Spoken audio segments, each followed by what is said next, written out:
wanted to take you on a quick tour of the area where I got footage of the Dogman.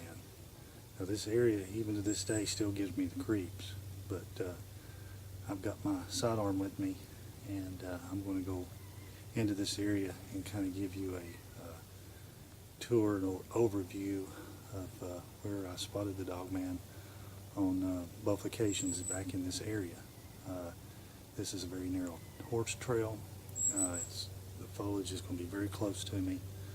It also leads out to the isolated island where the Dogman came up behind me and looked at me for a few seconds. So we're going to go into this area, we're going to look around and kind of give you a first-hand look at the area where the Dogman... Hello, this is Scott Carpenter.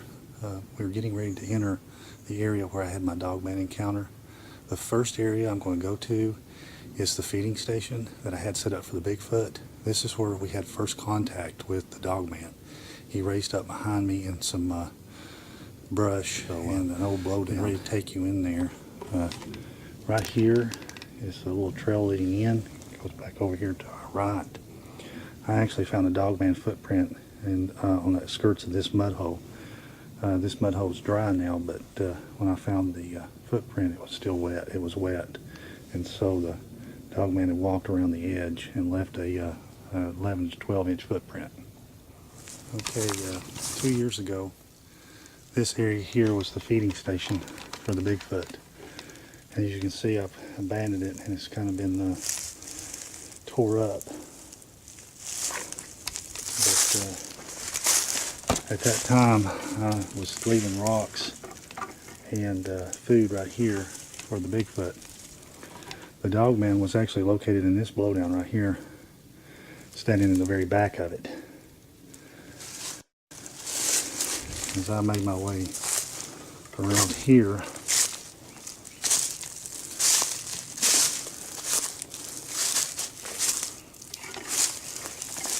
the Dogman was right back there watching me.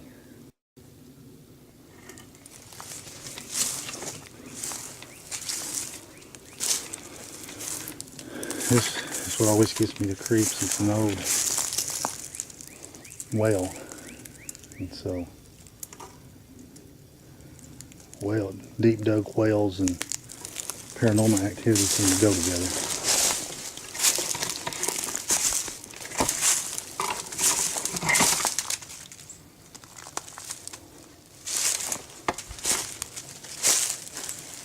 And it doesn't look that far,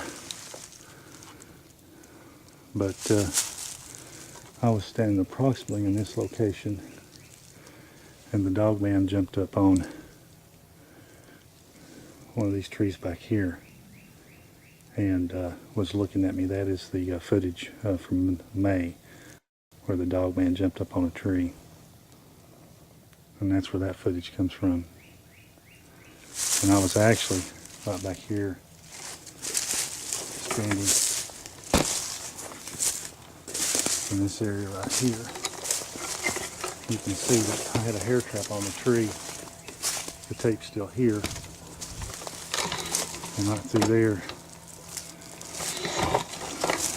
there is where the Dogman jumped up on the side of that tree and was looking at me. I know it looks farther away, and that's the way the digital camera makes it look. But you can see how thick the area is in here.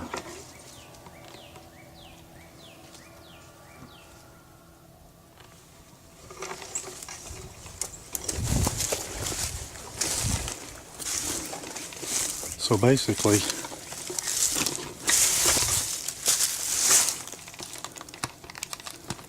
on the day I had my Dogman encounter, the Dogman was standing right in there. And as I worked my way out and back to the main trail, down here into this corner, the Dogman, of course, went through here and see that very large tree. He hid behind that very large tree and then came on around it to sneak up and look at me. So let's go around and I'll show you where where the Dogman popped up at.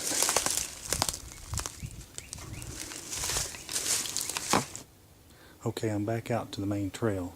I'm going to follow this trail down to the island crossing. The Dogman was in here, and he was paralleling me all the way up through here. So we're going to walk this trail out here. This last few bit, you can see how thick it is.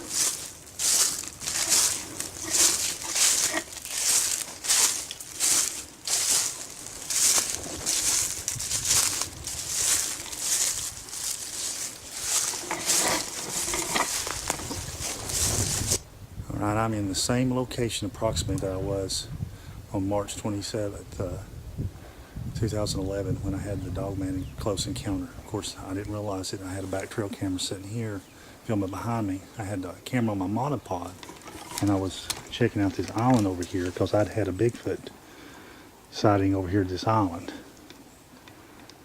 So I'm standing approximately right here, and I have my back turned, and I'm giving you a view over my shoulder, and I'm concentrating on this island. And while I'm doing that, unbeknownst to me, in this area right here, the Dogman raises up.